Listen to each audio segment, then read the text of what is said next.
The Odyssey by Homer, Book 17, The Beggar at the Manor. When the young dawn came bright into the east, spreading her fingertips of rose, Telemachus, the king's son, tied on his rawhide sandals and took the lance that bore his hand-grip. Burning to be away and on the path to town, he told the swineherd, "Uncle, the truth is I must go down myself into the city. Mother must see me there with her own eyes, or she will weep and feel forsaken still, and will not set her mind at rest. Your job will be to lead this poor man down to beg. Some householder may want to dole him out a loaf and pint. I have my own troubles. Am I to care for every last man who comes? And if he takes it badly, well, so much the worse for him. Plain truth is what I favor." At once Odysseus, the great tactician, spoke up briskly. "Neither would I myself care to be kept here, lad. A beggar man fares better in the town. Let it be said, I am not yet so old I must lay up indoors and mumble, I, to a master. Go on then, as you say my friend can lead me as soon as I have had a bit of fire, and when the sun grows warmer. These old rags could be my death, outside on a frosty morning, and the town is distant, so they say." Telemachus with no more words went out and through the fence and downhill, going fast on the steep footing, nursing woe for the suitors in his heart. Before the manor hall he leaned his lance against a great porch pillar and stepped in across the door-stone. Old Eurycleia saw him first, for that day she was covering handsome chairs near by with clean fleeces.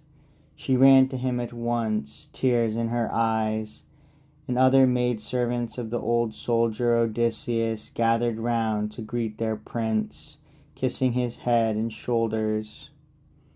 Quickly then Penelope the wise, tall in her beauty as Artemis or pale gold Aphrodite, appeared from her high chamber and came down to throw her arms around her son.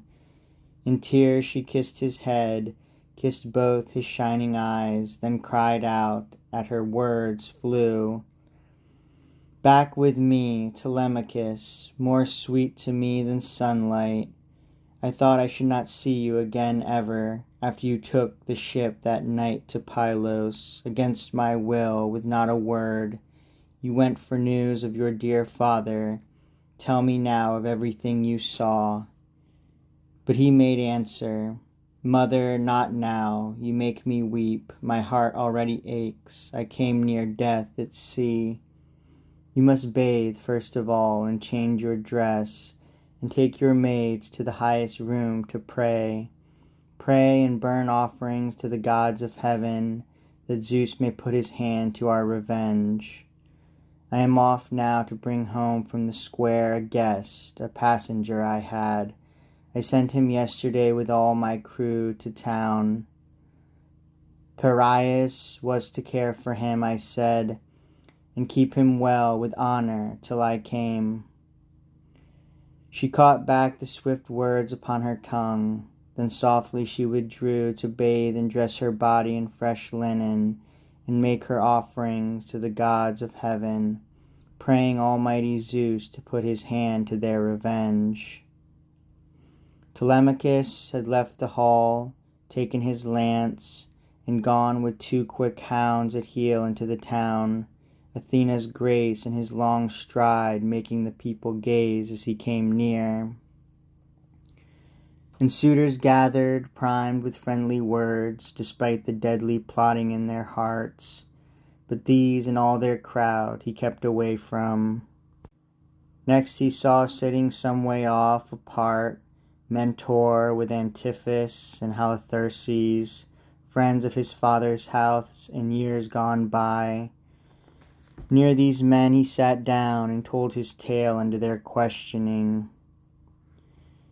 His crewman, young Parias, guided through town meanwhile into the square, the Argive exile, Theoclymenus. Telemachus lost no time in moving toward him. But first Parias had his say.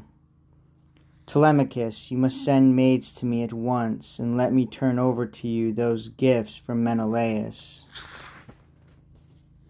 The prince had pondered it and said, Parias, none of us knows how this affair will end. Say one day our fine suitors without warning draw upon me, kill me in our hall, and parcel out my patrimony. I wish you and no one of them to have those things. But if my hour comes, if I can bring down bloody death on all that crew, you will rejoice to send my gifts to me, and so will I rejoice. Then he departed, leading his guest, a lonely stranger, home.